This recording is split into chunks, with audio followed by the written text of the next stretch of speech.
오늘 말씀의 제목, 북이스라엘 북왕조, 북왕국 왕조실록 예후편, 이렇게 잡았죠.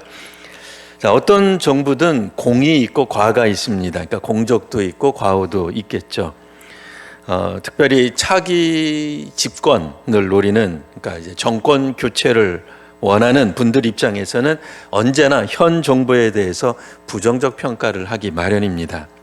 그러니 혹 국민들은 정치 진영 논리에 너무 매몰될 필요는 없습니다. 왜냐하면 이 역사 흐름에 따르면 모든 정부는 공보다는 과가 많은 것처럼 보일 수밖에 없기 때문에 그렇다는 거죠. 중요한 것은 어떤 정부든 어떤 정권이든 단면만 봐서는 항상 문제가 많을 겁니다. 보다 더 입체적인 시각에서 평가할 필요가 있습니다. 물론 입체적 평가라고 하는 게 쉽지는 않죠. 왜냐하면 어떤 사안이든지 각자 입장차가 있기 때문입니다. 우리나라에서 유명한, 조선시대 때 유명한 그 역사 기록물 중 하나가 조선 왕조 실록입니다. 물론 학자들 혹은 어떤 사람들 입장에서는 이거 너무 왕을 중심으로 기술된 거 아니냐라고 이야기하는 경우도 있습니다만, 여하튼 조선 태조 때부터 철종 때까지 무려 25대 약 427년간의 역사적 사실을 연대기순으로, 그러니까 순서대로, 그러니까 시간이 흘러가는 순서대로 적었다는 점에서 매우 훌륭한, 놀라운 책임에 틀림없습니다. 우리 성도님들이 이미 다 아시는 바와 같이 이 사관들은 왕 옆에서, 왕 주변에서 일어나는 일들을 그냥 그대로 기술을 한 거예요. 그래서 그 당대 왕은 자기에 대해서 어떻게 썼는지 사실 살펴볼 수도 없었고 검토하거나 수정할 수도 없었습니다. 그러니까 그런 점에서 굉장히 객관적으로 기술하려고 애를 썼다, 이렇게 말을 할 수 있습니다. 그런 측면에서 우리가 이 왕조실록 같은 것이 성경에는 없겠느냐? 있습니다. 어디에 있어요? 오늘 우리가 읽은 성경 열왕기가 그런 기능을 하고 있습니다. 그래서 조선 왕조실록 같은 왕조실록이 남아 있어요. 그래서 오늘 본문에는 예후라고 하는 북왕국 왕에 대한 평가가 나옵니다. 평가는 크게 둘로 나눠 볼 수 있겠죠. 하나는 긍정평가, 하나는 부정적인 평가, 부정평가, 공, 그리고 과, 이렇게 살펴볼 수 있습니다. 먼저 긍정평가가 나오고 있죠. 28절에서 보는 바와 같이 예후라고 하는 인물은 놀랍게도 아합 가문을 무찌르니까 좀 표현이 그렇습니다만, 멸절시킨 그런 놀라운 왕입니다. 우리 성도님들이 아시는 바와 같이 아합 그러면 신구약을 통해서 그 이스라엘에서 굉장히 악한 왕의 대명사, 물론 아합보다도 더 악한 왕이 왜 없겠습니까만은, 그래도 우리가 성경 공부를 할 때 아합 그러면 자동 반사적으로 그 사람은 무조건 나쁜 사람, 바알을 숭배한 사람, 북왕국 왕 중에서도 제일 나쁜 사람, 이런 이미지를 갖고 있는데, 그 아합 왕의 아들들도 두 번이나 왕을 했거든요. 이 아합 왕조가 상당히 오랫동안 북왕국에 끼친 영향력이 상당하다, 그 얘기입니다. 근데 이와 같은 어떤 적폐라 그럴까요? 잘못되어 왔던 관행들, 종교적 관행들을 예후라고 하는 인물이 한 번에 그냥 선멸한 그런 놀라운 왕입니다. 이게 아주 긍정적 평가입니다. 바알 신앙은 북왕국을 좀먹었습니다. 병들게 했습니다. 북왕국 이스라엘 국민들의 영적인 문제가 왜 심각해졌는지 이 바알 때문이다라고도 말할 수 있을 만큼 바알 신앙이 끼친 해악은 이루 말할 수 없다라고 하는 겁니다. 그런데 예후는 바알 선지자와 제사장과 섬기는 자들을 오늘 25절부터 잠깐 읽었습니다만 한꺼번에 몰아놓고 한 번에 섬멸하는, 멸절시키는 놀라운 이제 그런 왕입니다. 굉장히 급진적이었다라고 볼 수 있죠. 오늘 본문에 나오진 않습니다만 앞부분에서는 아합 아들인 요람 왕도, 그리고 아합의 부인인 이세벨 왕비도 오늘 이 나오고 있는 이 인물이 그냥 제거한 거예요. 얼마나 이스라엘 역사에 있어서는 중요한 인물인지 모릅니다. 심지어는 아합이 아들이 70명이 있었다라고 또 성경에 기록되어 있습니다. 그러니까 문자적으로 70명일 수도 있고요, 아니면 많은 수다, 이런 의미에서 70명일 수도 있습니다. 몇 명이 되었든지 간에 아합의 아들 70명도 한꺼번에 제거합니다. 심지어는 아합의 아들들을 문안하려고 온 남왕국 왕의 형제들 42명까지, 이들까지 죽이는 건 좀 과한 것 같긴 합니다. 어쨌든 이들까지도 멸절시킨 그런 왕입니다. 그러면서 앞부분에는 이와 같은 예후의 활동을 예후 자신이 뭐라고 평가를 했냐면 여호와를 위한 나의 열심이다 라고 이야기를 했습니다. 정말 주님을 위한 열심이 정말 특별한 인물 예후 왕입니다. 오죽하면 하나님도 이 일에 대하여 긍정평가를 해주셨어요. 그래서 너는 30절에 보시면 나 보기에 정직한 일을 했다. 근데 그 정직한 일이 무엇과 연관이 있느냐? 아합 집에, 내 마음에 있는 하나님 마음에 합하게 아합 집에 다 행하였다. 한 사람도 남기지 않고 멸절시킨 것, 이거 정말 잘했다. 그래서 어떤 축복이 임하죠. 내 자손이 이스라엘 왕위를, 북왕국을 말합니다. 이스라엘 왕위를 이어 4대를 지내리라. 그러니까 예후 왕 이후에 4대까지 예후 왕조가 4대까지 내려갈 것이다 라고 하는 일종의 축복 선언을 받습니다. 근데 우리 성도님들은 이미 눈치채셨을 거예요. 왜냐하면 성경을 다 오랫동안 읽어오셨기 때문에, 목사님 이게 4대가 과연 축복입니까? 물론 축복이죠. 1대도 못한 사람들도 얼마나 많습니까? 또 1대를 하더라도 며칠 하다가 하야한 왕들도 가끔 나와요. 그런데 무려 4대에 걸쳐서 특별히 북왕국 왕조에 있어서 이 예후 왕조가 상당한 기간 동안 왕조를 누려요. 그런 측면에서 보면 북왕국에 있어서는 이 예후 왕조가 상당한 공헌한 바가 있다라고 말할 수 있죠. 하지만 4대에 그친다라고 하는 것은 뭔가 좀 부족한, 뭔가가 좀 마음에 안 드는 그런 축복일 수밖에 없어요. 그 이유는 뭐냐? 하나님께서 혹은 우리가 읽은 이 열왕기하의 기자가 보는 부정적 평가가 있기 때문입니다. 자, 이 부정적 평가를 보면 놀랍게도 이 예후 왕은 이 바알 신앙, 이 우상 숭배에서 완전히 벗어난 것처럼 보였는데 들춰보니까 그렇지 않더라는 거예요. 그 대표적인 게 뭐예요?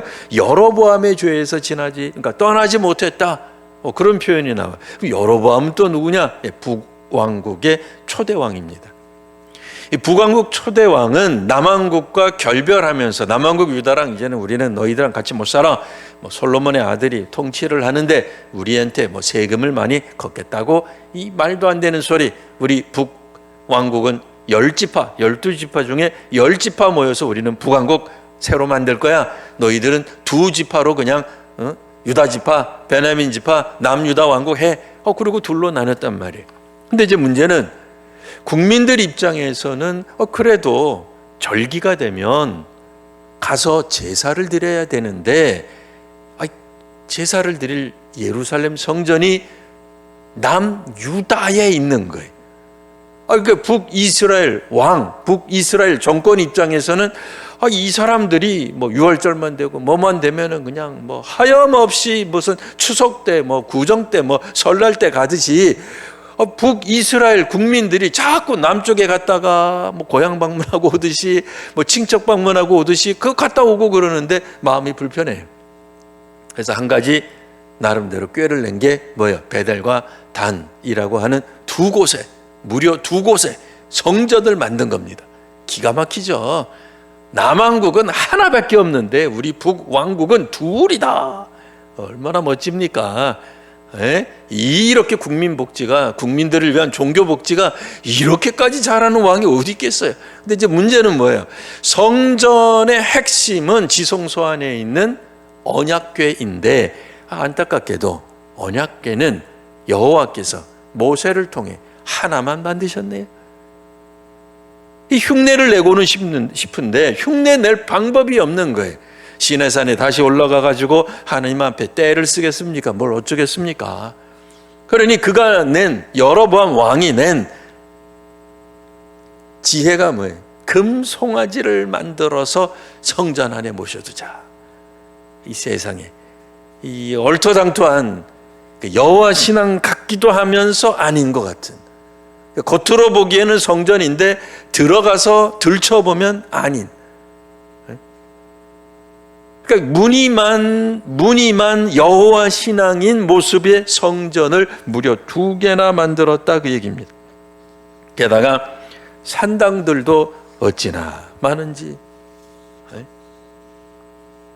그러니 이 산당 제사를 드리게 됨으로써 결국 북이스라엘 국민들 전부가 우상 숭배에 너무나도 쉽게 노출되게 되는 그런 악영향을 가져왔습니다. 예후 왕이 그렇게 그 북이스라엘 역사상 그렇게 아주 잔인하고 악명 높았던 아합 왕의 폭정 혹은 아합 왕의 실패를 한 방에 그냥 확 밀어서 그냥 없애버렸다면, 기왕이면 북왕국의 초대왕이었던 여로보암 왕의 죄도 좀 없앴으면 좋았을 텐데 그거는 못했어요. 우리가 간혹 종종 이전 정권의 과오에 대해서는 막 비판하고 숙청하는 데는 남다른 열심을 보인 우리 예후를 보고 있는 겁니다. 그러니까 이 사람을 제거하고 어떤 의미에서는 아합의 아들들 자칫 잘못하면 혹 아합의 잔당들이 남아 있다면 정권 교체할 때 아합의 아들들 혹은 손자들 중에 누구라도 불쑥 튀어나오지 않겠어요? 아합 정권의 정통성을 이야기하면서 이 사람이야말로 우리 북이스라엘의 진짜백이 왕손이다 이러고 나올 거란 말이에요. 그러니까 전부 다 죽였어요. 그러니까 이 죽인 것이 어떤 측면에서 보면 자기 정권을 강화하려고 하는 생각은 아니었겠는가 하는 생각을 해보는 거예요. 그리고 바알 숭배를 완전히 우상 숭배를 그냥 일거에 해결한 것은 좋아 보였으나, 왜요? 바알 하면 아합이고 아합은 곧 바알이니까요. 둘이 동의어는 아닙니다만, 그러니까 아합 제거에 있어서 그건 바알을 제거해야만 했어요. 그러나 베델과 단에 둔 금송아지는 글쎄요, 역사적으로 오래된 관습이라서 못 없앴을까요? 국민들의 혈관 속에 흐르는 일종의 민족 종교처럼 돼서 못 없앴을까요? 그건 못 없앴단 말이에요. 우리가 생각건대 예후가 가진 최대의 단점이 바로 이 부분입니다. 자기가 이제 정권을 잡았어요. 자기가 이제 정부를 꾸려나갑니다. 근데 문제는 뭐예요? 이전 정부를 향해서 비판했던 그 비판의 내용이 자신도 결국은 넘어서지 못하는 한계에 봉착하고 있다라고 하는 겁니다. 그러니까 우상숭배를 그냥 칼같이 멋진 일입니다. 그런데 그 자신도 결국엔 말씀을 전적으로는 따르지 않은 죄가 있었다, 그 얘기입니다.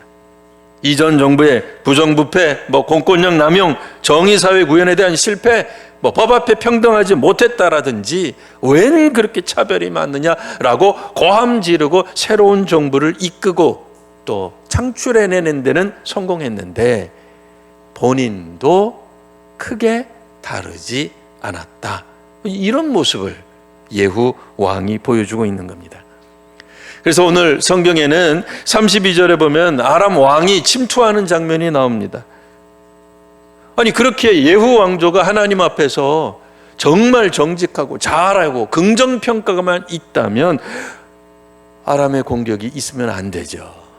놀랍게도 성경에는 뭐라고 묘사하고 있는지 한번 우리 살펴보겠습니다. 32절 보시면 이때 여호와께서 이스라엘에서 북이스라엘의 북왕국에서 땅을 조금씩 잘라내기 시작하셨다.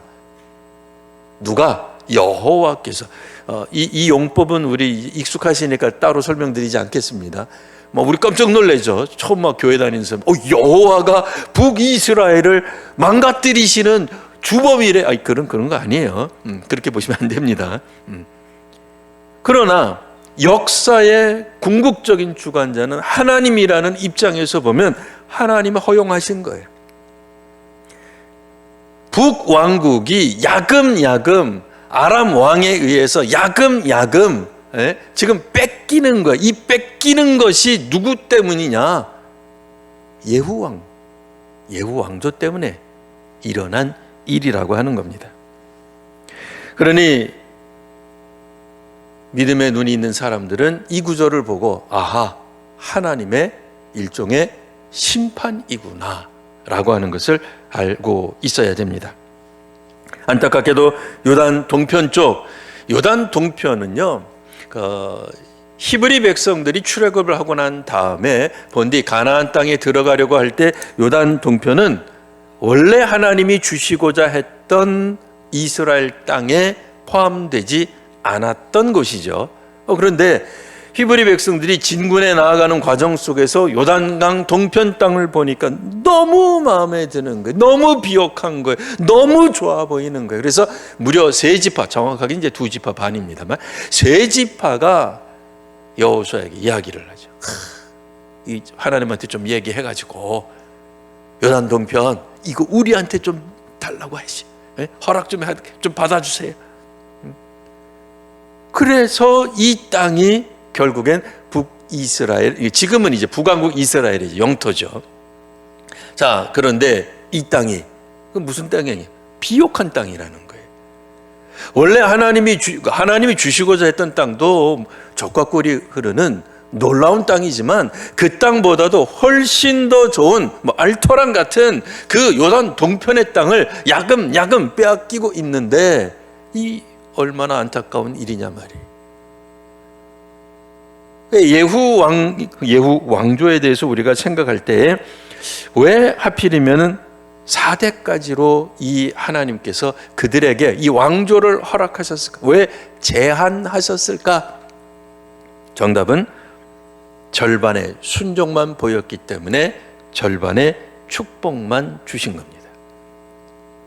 물론 하나님 잘하신 것에 대해서는, 우리가 잘한 것에 대해서는 하나님이 축복하십니다. 하지만 또한 잘 못한 것에 대해서는 우리로 하여금 깨닫게도 하신다라고 하는 겁니다. 뒤집어서 설명하면 온전한 순종, 또 전적인 헌신이 있을 때에 온전한 축복이 있겠다라고 말할 수 있습니다. 오늘 예전에 우리가 어려서 10대 때, 20대 때 헌신했습니다. 10대, 20대 때 건강 관리하신 게 30대 가는 게 맞습니다. 그렇죠?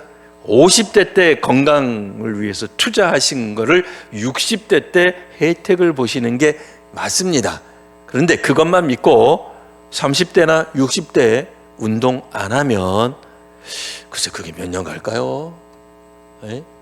젊어서는 그래도 상당히 오래 갈 거예요. 근데 우리가 나이가 들면은 운동 하루라도 안 하면 안 되는 거예요.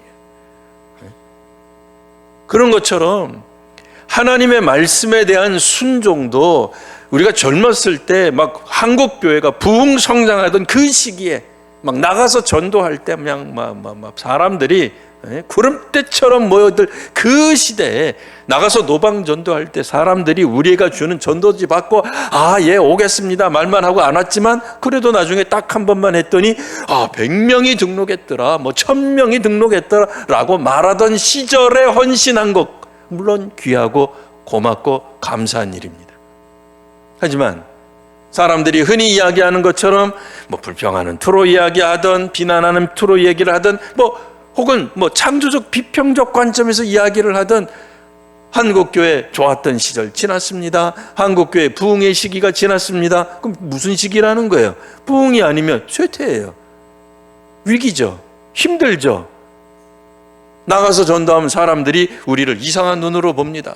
저 아직도 기독교도 교회를 다니고 있나? 뭐 이러면서 막 폄하하는, 막 비아냥거리는 뭐 이런 눈으로 우리를 볼 때 과연 우리가 헌신할 수 있느냐 하는 거죠. 기독교가 잘 나가고 교회가 세상에서 인기몰이 할 때 그때 좀 하는 게 뭐 그렇게 물론 그것도 귀합니다. 귀한데 그냥 상대적으로 강조해서 말을 하는 거예요. 뭐 그렇게 어렵겠어요? 네? 밖에 나가서 축구하다가 골 한번 쳐서 골 넣으면 기도하고 그거 뭐 어렵겠어요? 연말에 시상식 할 때 하나님께 영광 돌립니다. 그 말하는 게 뭐 그렇게 어려워요? 아이들하고 명절 때 만나가지고 어떻게 교회 다니니 물어보는 게 뭐 그렇게 어려운 일이냐 말이에요.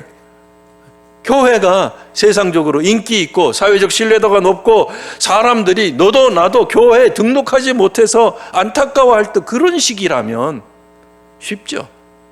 그런데 사회적으로 비난받고 사회적 신뢰도가 낮고 어디 가서 예수 믿는다고 소리 말하는 거 부끄러운 시절이라고 해서 우리의 영성이, 우리의 경건이 움츠러들고 더는 봉사 안 하고 더는 헌신 안 해도 되는 면죄부는 아니다, 그 얘기예요. 우리는 한국교회의 성장 때문에 믿은 사람들이 아닙니다. 오늘 찬양대가 기가 막히게 찬송했잖아요. 뭐라고 했어요?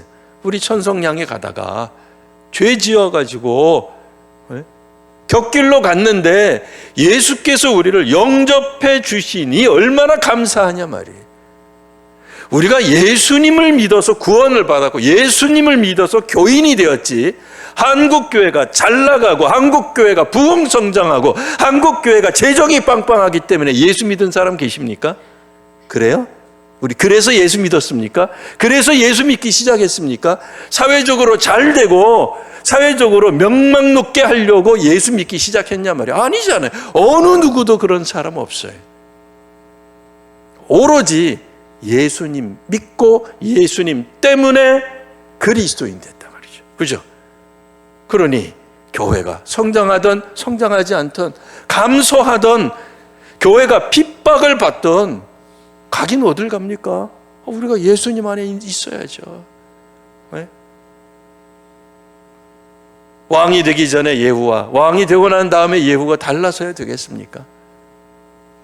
내 인생이 잘 펴지고 난 다음에 내가 정권을 잡은 다음에는 그 다음에는 그 이전 정부에 대해서만 이야기하고 정말로 우리가 회개하고 바꿔야 될 부분에 대해서는 못한다면 결국 똑같은 거죠.